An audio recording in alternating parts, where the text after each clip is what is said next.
yaşadığım ərazidəki dostlarım, universitetdən dostlarım və digər, belə deyək də, digər bu sənətlə məşğul olan, sənətə həqiqətən dəyər verən insanların dəstəyi ilə bu film ortalığa çıxıb. Operatorumdan xüsusi bir istəyim var idi və Colordan ki, mən bu filmi istəyirəm ki, bu filmdə biraz plyonka film estetikası olsun, onun hissiyatı olsun. Çəkiliş məkanları ilə bağlı olub, hansı ki, icazələr falan və s. Yəni bəllidir ki, bizdə kameranı götürüb istədiyin yerdə gedib çəkiliş eləyə bilmirik. Qəhrəmanlarımızın birinə analog və digərinə digital miyaları yükləyib və onların arasında bir yarış keçirsən və təbii ki, artıq qadın-kişi münasibəti varsa, orada bir sevgi, romantika da daxil olur.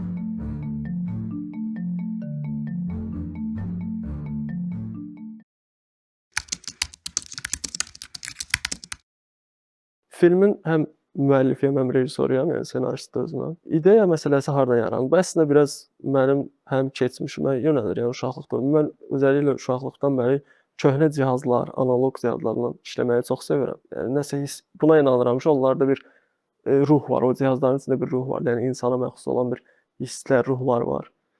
Və hər zaman da məni belə bir şey narahat edirdi ki, görəsən belə bir dövr gələcəkmi ki, yəni bu analoq və digital dünyaların mübarizəsi mi olacaq? Təbii ki, yəni artıq texnologiya elə bir yerə gedir ki, bu təbii ki, bəllidir ki, müasir texnologiyalar qalib gələcək. Ay yoldaş, sənə deyən olmuşdu lentə çək. Vəbşəm lent nə deyir? Hamı çəkən kimi sən də çək də. Kameran yoxdur, telefonla çək. Səni məcbur eləyən var, kamera ilə çəkəsən. Dövr gəldi ki, artıq mən film çəkməli idim və ağlımda da təbii ki, başqa ssenarilər də var, fikirlər var idi. Ancaq məni bu daha çox narahat edirdi və bir neçə testlər elədim falan və sonunda bir yaxşı bir nəticə əldə elədim ki, bu mövzunu mən ən yaxşı qadın-kişi münasibətləri üzərindən göstərə bilərəm. Qəhrəmanlarımızın birinə analog və digərinə digital miyaları yükləyib və onların arasında bir yarış keçirsən və təbii ki, artıq qadın-kişi münasibəti varsa, orada bir sevgi, romantika da daxil olur. The great combination of digital and analog.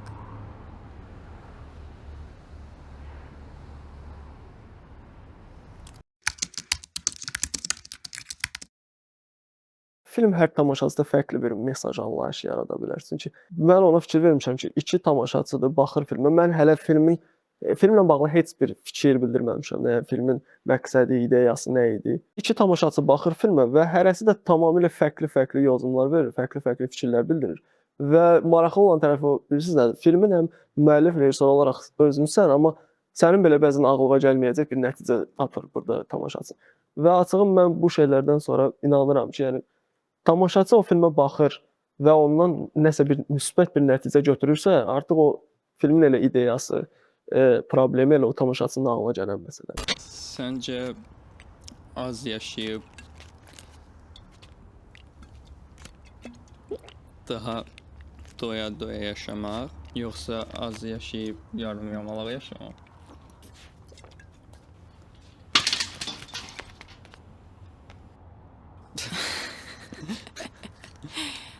I think the more you see, the more you live.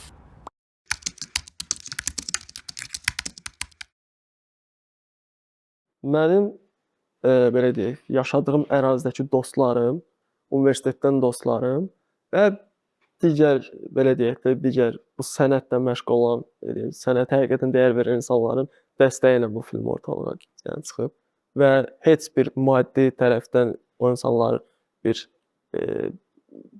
pul əldə eləməyiblər. Sadəcə mənə dəstək olaraq gəlib bu filmdə həqiqətən çox əziyyətli formada işləyiblər.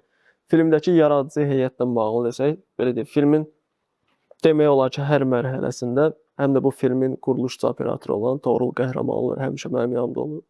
Və bizim bu Toğrulla birinci işimiz deyil. Yəni mən demək olar ki, indiyə kimi çəkdiyim filmlərin çoxunu Toğrulla çəkmişəm. Çünki məsələ nədir? Tandem məsələsi çox vacibdir bu sənətdə. Yəni başa düşmək, operator və rejissorun bir-birini başa düşmək. Yəni belə deyək də, rejissor hekayəni danışanda artıq operatorun beynində o formalaşırsa, rejissorun nə dediyi, artıq bu tandemdir. Yəni bu əslində çox uğurlu bir şeydir, uğurlu bir tapıntıdır ki, rejissor öz istədiyi operatorunu tapır. Bu arada o onun da kurs işi sayılır, yəni diplom işi sayılır. Toğrul'la mən bunu danışanda Toğrul deyir ki, bilirsən də biz çox çətin bir prosesin içinə gedirik, çünki bu əvvəllər çəkdiyimiz kimi olmayacaq. Mən deyim ki, biz onsuz bu sənəti seçmişiksə, yəni bu başqa alternativ görürsənsə, o da deyir ki, yox təbii ki. Biz demək olar ki, filmin çəkiliş pre-production mərhələsində büdcəmiz o qədər aşağı idi ki, biz durmadan alternativlər fikirləşirdik ki, hansı problem olsa nə edə bilərik.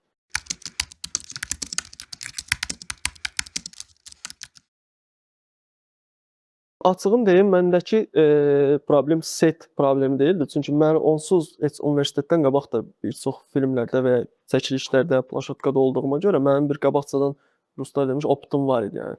Yəni onu bilirdim. Məndə daha çox problemlər sırf çəkiliş məkanları ilə bağlı olub, hansı ki, icazələr filan və s. Yəni bəllidir ki, bizdə kameranı götürüb istədiyin yerdə gedib çəkiliş eləyə bilmirsən. Hələ adi prosto səyyar olaraq adi kamera ilə sən çəkiliş eləyəndə problem çıxır ki, nə çəkiliş aparırsan da böyle. Bir də var ki, kino çəkilişi, yəni işıqlar və avadanlıqlar və s. yəni bağlayırsan bir yeri, bir küçəni bağlayırsan tamamilə.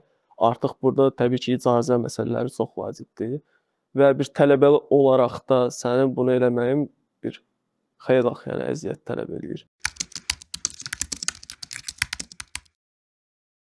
Açığı burada rəssam yox idi filmdə. Burada rəssamlığı mən və operator üstlənmişdik və ikinci rejissorumuz Günel Hüseynova. Amma belə bir şey var ki, mən düşünürəm ki, tələbə filmi belə olsa, ən azından tələbə belə olsa rəssamla işləməlidir. Çünki filmdə rəssam çox vacib bir məsələdir. Çünki vizual olaraq, yəni film zaten vizual bir, əsasən vizualda, yəni təbii ki, audio da var, amma vizual daha çox cəlb edir. Və burada rəssamın işi çox böyükdür. This is amazing. Is this a house museum? Yox, bura mənim evimdir. Sorry, I didn't mean that. Problem yoxdur.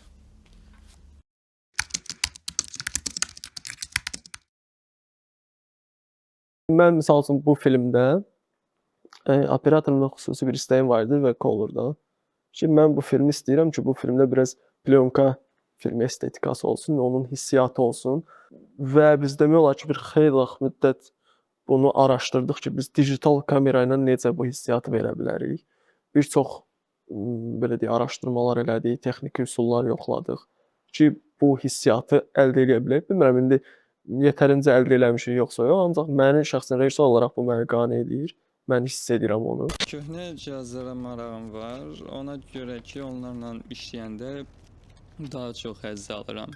Daha təbii gəlir, daha real, daha həyati. 1-0 mənlik deyil.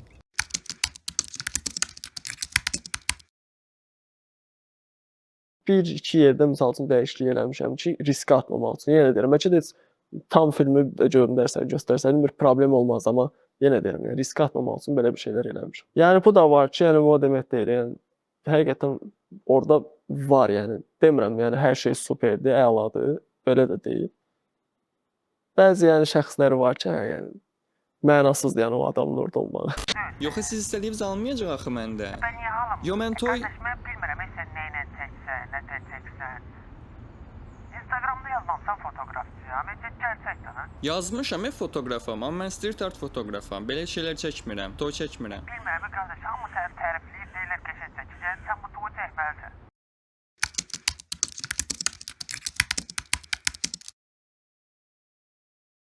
Bilirsiniz, ümumiyyətlə mən düşünürəm ki, yəni bu tələbə və peşəkar olaraq ayırmaq əslində o qədər də bu sahədə məncə o qədər düzgün sayılmaz. Misal üçün düzdür, indi adını çəkirəm yəni Tarkovskinin misal üçün tələbə filmi var, Katok və Skripka filmi. Yetərincə çox mükəmməl işlənmiş və heç belə deyək də peşəkardan daha yaxşı olan filmdir yəni. Yəni mən bu belə fikirləşirəm ki, burada yəni tələbə ya peşəkar məsələsi o qədər bir vacib deyil. Əgər bir rejissor, yəni onsuz rejissordur, onun yəni sən o tələbə də desən, peşəkar da desən, o rejissordur. Əgər o sənəti seçibsə artıq o rejissor. Yəni onun bir içində daxilində bir yaradıcılıq varsa, o artıq o insan rejissor. O əlində imkan çox aşağı belə olsa, əgər o həqiqətən çox yaradıcı bir insansa və bacarıqlı bir insansa, o onunla belə çox gözəl bir iş ortamına qoyacaq. Yəni bunun tələbəçiliklə ya da peşəkarlıqla bir belə deyək, fərqi yoxdur. Yəni o peşəkarlar da görmüşük ki, yəni əlində o boyda büdcə, texnika olub onu batırıb. Baxırsan filmə boş, heç bir mənası yoxdur. Mənasız vaxt itkisidir. Amma elə bir tələbə var ki, məsəl üçün elə film çəkir ki, çox aşağı büdcə ilə. Demək olar ki, yəni texniki baxımdan o qədər aşağı, amma yaradıcılıq baxımından o qədər gözəl bir iş qoyub ki, ortalığa. Yəni deyirsən ki, mükəmməldir, həqiqətən sənət budur. Orada badamlı yazdım, onu qorxan reklam. Ha, badamlı yazılıb, okey. Deyirlər öyle. Əlimi qoymuşdum mən. Mən səsində yaxşısız deyirlər. Tezə başqa bir Bizə badamlı ilə sponsorluq edirəm. Axırda deyirəm. Təşəkkür edirəm. Baş sponsor badamlı. Ondan da biraz kesip de olmuşsam. Hə, işte. Montaj olur yoxamla bir dənə yazıram. Salam mən bir qaravla всё bitdi. Salam filmdə oldu. Hə, çox uğurluydu. Filmin adı Letdi, всё bitdi. Sağ ol. Daha fazla paylaşırsan. Daha hesaplı görürsən YouTube kanalında kesin. Amma sənin belə xüsusi bir sualın varsa mən o cavab verə bilərəm. Mən xüsusi bu tərəfdən yox, mən bir dənə ayrıca bir dənə stop verir.